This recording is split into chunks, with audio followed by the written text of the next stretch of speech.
नमस्कार। Simplified science के इस चैनल में आप सभी का एक बार फिर से स्वागत है। आज की इस वीडियो में हम क्लास 9th का 9th chapter force and laws of motion, बल और गति के नियम, इसका 4th पार्ट करने जा रहे हैं। और इसके अंदर जो टॉपिक कवर करेंगे वो रहेंगे Newton's 3rd law of motion, और दूसरा पार्ट रहेगा इसी का कंजर्वेशन ऑफ मोमेंटम, न्यूटन की गति का तीसरा नियम और संवेग का संरक्षण। और इसमें जितने भी एग्जाम्पल्स होंगे नियर बाय उसको भी हम इसको कवर करने का प्रयास करेंगे। ना सबसे पहले हमारे पास आ गया न्यूटन्स का 3rd law of motion, Newton की गति का तीसरा नियम। इससे पहले हमने न्यूटन की गति के 2 नियम पढ़े। न्यूटन की गति का पहला नियम, जिसको हमने जड़त्व का नियम भी बोला, कि कोई भी वस्तु अपनी ही अवस्था में रहने का प्रयास करती है। An object tries to remain in its state, वो स्टेट रेस्ट भी हो सकती है और वो स्टेट उसकी मोशन की भी हो सकती है। सेकंड लॉ ने बोला कि the rate of change of momentum is directly proportional to the force applied, कि किसी भी वस्तु के संवेग में जो परिवर्तन होगा वो बल के ऊपर निर्भर करता है, और उसके आधार पे हमने F = m गुना A इसका फॉर्मूला डिराइव किया था। अब तीसरा नियम क्या बोलता है? अब इस तीसरे नियम में क्या है कि हमारे पास जो हमने दूसरा नियम पढ़ा कि फोर्स और मोमेंटम, उसको लेके कहीं ना कहीं तीसरा नियम भी है कि यदि हमारे पास कोई एक ऑब्जेक्ट किसी दूसरे ऑब्जेक्ट से स्ट्राइक करता है, then it will apply the force. मतलब पहले वाला ऑब्जेक्ट फोर्स अप्लाई करेगा और उसके बदले में जो दूसरा ऑब्जेक्ट है वो भी पहले वाले के ऊपर फोर्स अप्लाई करेगा। तो इस तरह से, तो अगर हम वैसे बात करें कि यहां पर the force will exert by the first object on the second and the second object immediately, instantaneously, मतलब उसी समय फर्स्ट ऑब्जेक्ट के ऊपर फोर्स को अप्लाई करेगा। जो पहले वाला ऑब्जेक्ट जो फोर्स अप्लाई करता है उसको हम बोलते हैं एक्शन, और जो दूसरे वाला होगा वो उसको हम बोलेंगे रिएक्शन। तो एक एक्शन है और दूसरा हमारे पास हो गया रिएक्शन। हिंदी में एक हमारे पास जो बल क्रिया, एक्शन मतलब क्रिया हो गया, ठीक है, और दूसरे वाला पार्ट हमारे पास हो गया रिएक्शन मतलब प्रतिक्रिया बल। अब यहां पर एक एनिमेशन है कि हमारे पास एक कोई भी वुडन फ्लोर है या प्लैंक है, कोई पटरा है, इसके ऊपर एक बॉल गिरती है नीचे को। तो जैसी बॉल नीचे गिरी तो इसका मतलब गिरने के बाद यहां से फिर वापस ऊपर को गई। तो जब नीचे गिरी तो बॉल ने नीचे को एक्शन फोर्स लगाई, दैट वी कॉल द क्रिया बल, और वापसी में इसने क्या किया, रिएक्शन फोर्स किसने लगाई? पटरे ने लगाई। अब 2 तरह की फोर्सेस, एक्शन फोर्स किसने लगाई? बॉल ने किसके ऊपर? हमारे इस वुड के ऊपर या इस प्लैंक के ऊपर। और रिएक्शन किसने लगाया? दिस प्लैंक ने, इस वुड ने बॉल के ऊपर। इसका मतलब अब यहां पर हमने दिया है force ball on the, it may be table, कि बॉल ने टेबल के ऊपर फोर्स लगाई, और इक्वल टू किसकी है? Force exerted by table on the ball. ठीक है। अब यहां पर कई क्वेश्चन उठते हैं कि जितनी फोर्स इसने लगाई और इसी फोर्स से ये वापस कुछ एक्सेलेरेशन से किसी तरह से वापस किया, तो इस पटरे को भी हो सकता है, अगर ये फ्री हो तो क्या ये भी इसी फोर्स से वापस इसी एक्सेलेरेशन से मूव करेगा? अब इसके लिए भी हमारे पास आगे डेरिवेशंस हैं। अब ये न्यूटन के 3rd लॉ को एक्सप्लेन करने के लिए हमारे पास है कि अगर आपसे पूछा जाए कि अगर आपको 2 स्प्रिंग दे दिए जाएं, आप इसकी हेल्प से कौन सा लॉ एक्सप्लेन कर पाओगे? That will be the Newton's 3rd law. अब इसमें क्या किया कि अगर मान लीजिए दोनों हमारे पास 2 अलग अलग स्प्रिंग हैं, that is it, with the help of this we can measure the weight. Okay, तो जब हमने ए को पुल किया, सो ऑब्वियसली जो हमारा बी वाला पार्ट है वो स्टेशनरी है, वॉल है। तो ए का स्प्रिंग ऑब्वियसली जब इसको हमने पीछे को पुल करना है तो इसके वाला जो स्प्रिंग है ये नीचे को जाएगा, और साथ में ये वाला ऊपर को आएगा। इसका मतलब अब ये कितना नीचे को जाएगा, नीचे को जाने का मतलब ये जो रीडिंग है वो नीचे को जाएगी, और ये ऊपर को आने का मतलब इसकी रीडिंग ऊपर को आएगी। तो इसका मतलब अगर दोनों की यूनिट्स बराबर हैं तो रीडिंग हमारी सेम रहेगी, और ये हमें प्रूव करेगा कि जो हमारे एक्शन फोर्स और रिएक्शन फोर्स दोनों बराबर रहेंगी। ठीक है, अब यहां पर हमने एक चीज वही बात की है कि इसके एक्सप्लेन क्या है कि जब हमने ए को खींचा तो ए ने कौन सी क्रिया लगाई, बल क्रिया, एक्शन, और बी वापसी में क्या करेगा, दैट इज रिएक्शन फोर्स, जिसको हम बोलते हैं बल प्रतिक्रिया। देन अब इसी की एक और हमारी डेफिनेशन आ गई, to every action there is an equal and opposite reaction. This is another definition of Newton's third law. किसी भी क्रिया के लिए ठीक उसके समान किंतु विपरीत दिशा में प्रतिक्रिया होती है। Be remember, it is in विपरीत दिशा। और इसके अलावा एक और चीज ख्याल रखना है, जो हमारी एक्शन और रिएक्शन है वो हमेशा ऑपोजिट काम करेंगे, ऑपोजिट डायरेक्शन में काम करेंगे और ऑपोजिट ऑब्जेक्ट्स के ऊपर काम करेंगे। अभी पीछे हमने एग्जांपल लिया कि बॉल को अगर मैं टेबल पे फेंका तो बॉल ने टेबल के ऊपर एक्शन किया और टेबल ने उल्टा बॉल के ऊपर रिएक्शन की। ठीक है जी, तो दोनों उल्टा होगा। ओके, अब जब दोनों ने फोर्स लगाई तो क्या दोनों का मैग्नीट्यूड, दोनों की जो मात्रा रहेगी वो बराबर रहेगी? ऑब्वियसली, क्योंकि फोर्स जो रहेगी वो दोनों एक दूसरे के ऊपर बराबर बल लगाएंगे। लेकिन दिमाग में ये भी तो क्वेश्चन आ सकता है कि जब मान लीजिए एक छोटा पत्थर और बड़ा पत्थर दोनों टकरा रहे हैं तो छोटे ने भी उतनी बल लगाया, बड़े ने भी उतना बल लगाया, तो दोनों को बराबर जाना चाहिए। तो क्या ऐसा ही होता है? ऐसी गति होती है? लेकिन ऐसा नहीं है। ऐसा क्यों नहीं है? अब ये देख लीजिए, सेकेंड लॉ ने बोला था कि force is equal to mass into acceleration, द्रव्यमान गुना त्वरण।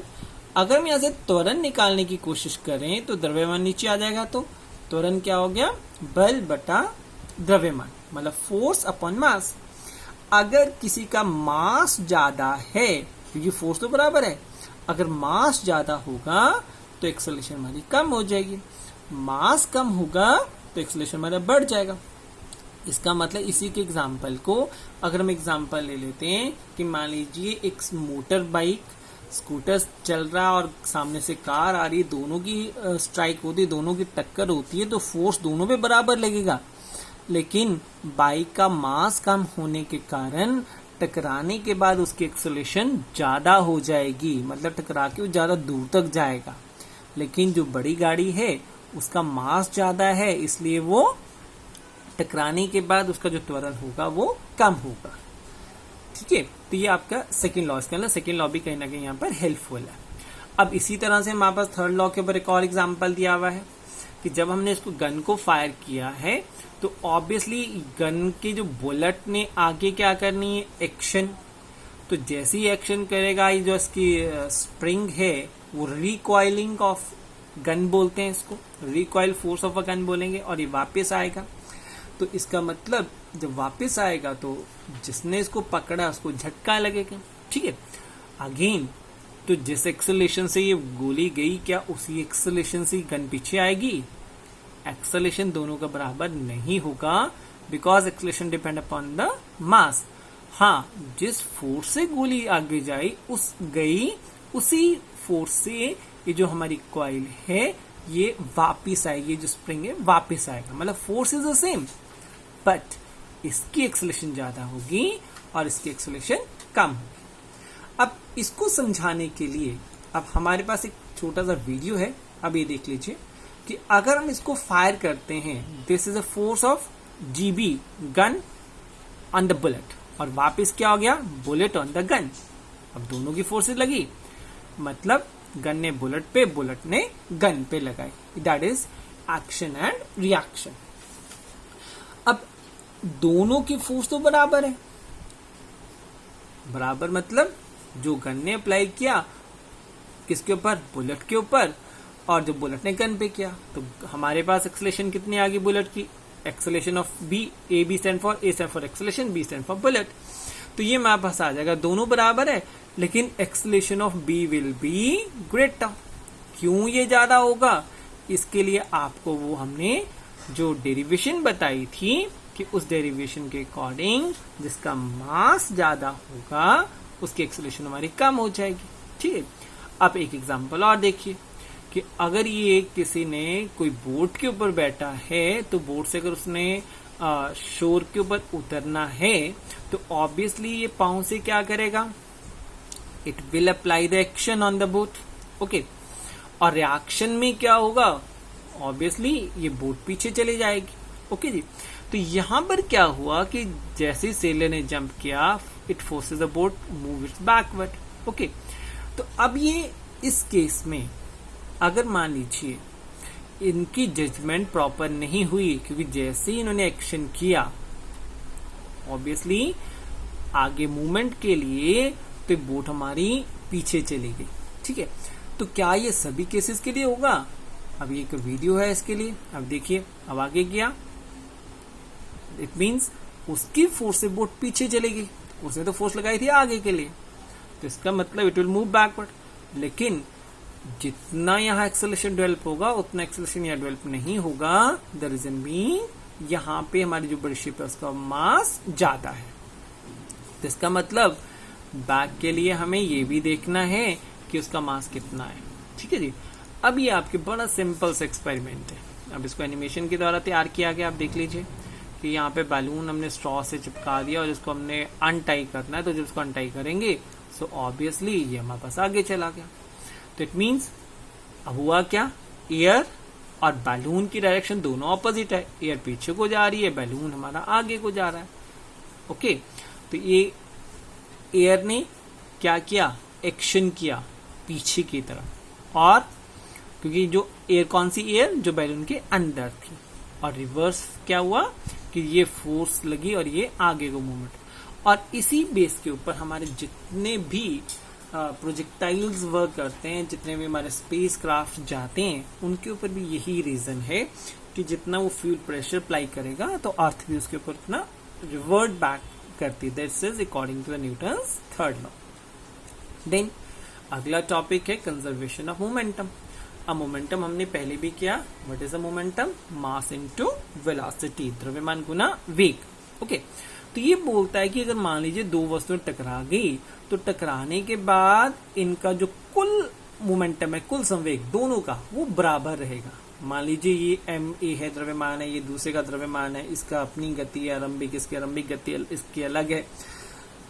तो जब टकराए तो न्यूटन के थर्ड लॉ के अलावा, थर्ड लॉ के कारण इसने ए ने बी के ऊपर फोर्स लगानी, बी ने वापस ए के ऊपर फोर्स लगानी। ठीक है, अब डिपेंड करेगा किसका मास कम है किसका ज्यादा है। जिसका मास कम होगा उसकी एक्सेलरेशन बढ़ जाएगी, जिसका मास ज्यादा होगा उसकी एक्सेलरेशन हमारी कम होगी। लेकिन दोनों का मास बराबर है तो एक्सेलरेशन भी हमारी सेम रहेगी। इसका मतलब बाद में वेलोसिटी भी हमारी सेम रहेगी if they are of the same mass. Then अब यहाँ पर हमारे पास इसी को समझाने के लिए एक ये बॉल ट्रिक्स है, क्रेडल है। अब देख लीजिए, एक बॉल फोर्स की तो ऑब्वियसली परली साइड से भी एक बॉल ही जा रही है। अब अगर हम दो बॉल्स लेंगे तो ऑब्वियसली 2 बॉल्स जाएंगी। तो इट मीन्स टोटल मोमेंटम हमारा क्या रहता है, कंजर्व्ड रहता है। अब इसी को एक और 3 से कर दिया, लेकिन पहले तो 2 ही है। अब उसको कंपनसेट करने के लिए 3 बॉल्स इकट्ठी हो गई हैं। ठीक है जी, तो इसी तरह से अगर हम इसको एक और आगे करें, 4 को कर दें।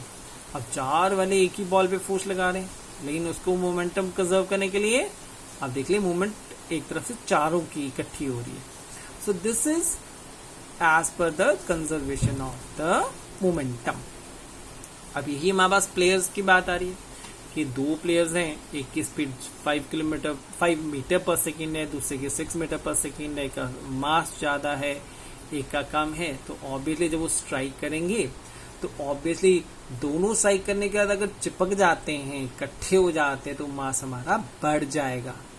ठीक है, और वो किसी पर्टिकुलर डायरेक्शन में गिरेंगे।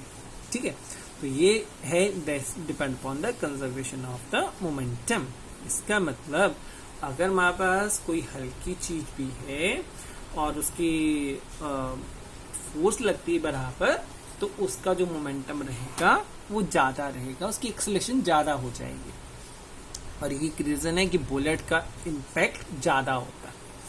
अब इसकी मैथमेटिकल डेरिवेशन है कि मान लीजिए ए और बी बॉल दोनों स्ट्राइक कर रहे हैं, तो ये ए के बारे में होगा, मास इसका ए आ गया, इनिशियल इतना आ गया, फाइनल वेलोसिटी इतनी आ गई, तो मोमेंटम पता है मास इनटू वेलोसिटी, ठीक है जी। तो ये इनिशियल, ये फाइनल, और रेट क्या होगा, that is divided by T.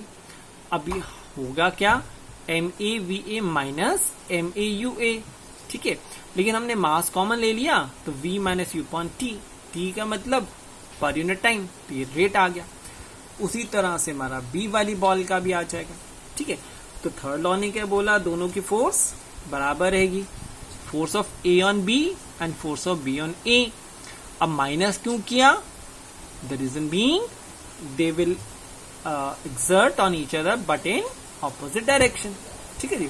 तो जब हमने इसकी एफ की बात की तो रेट ऑफ ये इसके बाद आई, तो ऑब्वियसली अगर हम इसको लेते हैं तो टी और टी कैंसिल हो जाएगा, तो रीअरेंज करने पे हमारे पास क्या आ जाएगा कि अब देख लीजिए कि इनिशियल मोमेंटम ए का, इनिशियल मोमेंटम बी का, इन दोनों का सम, इन दोनों के फाइनल मोमेंटम, जो अंतिम मोमेंटम होगा, अंतिम संवेग होगा, उसके बराबर होगा। और इसी के आधार पे आपके कुछ क्वेश्चंस भी हैं, न्यूमेरिकल्स भी हैं इसी के बेस पे, ठीक है जी। और यही हमारे पास हिंदी में पूरी डेरिवेशंस दी हुई है, सेम वही डेरिवेशन है, पिछली इंग्लिश में थी और ये वाली हमारी हिंदी में स्लाइड है, ओके।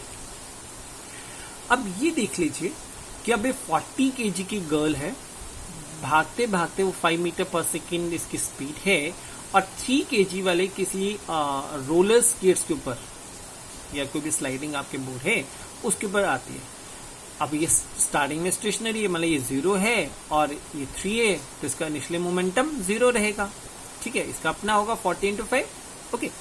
जब ये दोनों चिपक गए, इसका मतलब चिपकने के बाद उनके मोमेंट, अब इसको मैं रिवाइंड कर रहा हूं। अब देखिए कि ये रोलर स्केट्स क्यों गया, रोलर स्केट की मोशन इस गर्ल की मोशन के कारण हुई। अब देख लीजिए वेट हमारे पास 43 kg हो गया, ठीक है। अब यहाँ पे v दे दिया, यहाँ पे हमने 5 मीटर पर सेकेंड नहीं दिया। क्यों नहीं दिया, क्योंकि हमारा अब मास थोड़ा सा बढ़ गया है, इसका मतलब फाइनल जो वेलोसिटी होगी वो थोड़ी सी हमारी 5 मीटर पर सेकेंड से कम हो जाएगी। और कैसे निकालेंगे, वो हमारे कंजर्वेशन ऑफ मोमेंटम के हिसाब से लगेंगे। अब ये आपके अनसॉल्व एग्जाम्पल है, बिल्कुल उसी के बेस पे कि एक ऑब्जेक्ट है 1 kg का और 10 मीटर पर सेकेंड का इसका मास है, और दूसरा 5 kg की स्ट्राइक करता है, इसका इनिशियली जो वेलोसिटी 0 है, तो कुल क्या होगा, इसका तो मोमेंटम 0 रहेगा, इसका मोमेंटम 10 रहेगा, तो ऑब्वियसली 10 kg मीटर पर सेकेंड हो गया, ठीक है। अब क्वेश्चन बोल रहा है कि टकराने के बाद दोनों चिपक जाते हैं, दोनों साथ साथ उसी रेखा में चलते हैं। ये आपका अनसॉल्व क्वेश्चन है एनसीईआरटी की बुक का। तो टकराने के बाद क्या होगा, सो ऑब्वियसली टकराने के बाद मास हमारा इकट्ठा हो गया, हमें v नहीं पता कितना है, तो हम क्या लिख रहे हैं इस केस में, दैट इज 6 kg इंटू, तो हमारे पास आ गया 6 kg v मीटर पर सेकेंड, ओके जी। तो इसने क्या बोला, initial momentum is equal to final momentum, किसके according, law of conservation of momentum के अकॉर्डिंग, ठीक है जी। तो ऑब्वियसली पहले वाला कितना था, 10 kg मीटर पर second is equal to 6 kg v metre पर सेकेंड, ओके। अब यहाँ मीटर m भी आएगा, तो जब v निकालेंगे तो it will be equal to 1.66 metre पर सेकेंड। इसका मतलब दोनों बाद में एक ही स्पीड में एक ही दिशा में चलेंगे, ठीक है जी। और इसी के साथ आप सभी का धन्यवाद। आज हमने क्या क्या किया, न्यूटन्स के थर्ड लॉ, इसके कुछ एग्जाम्पल और कंजर्वेशन ऑफ मोमेंटम। यदि कोई सजेशन है तो आप कमेंट बॉक्स में लिख सकते हैं। धन्यवाद।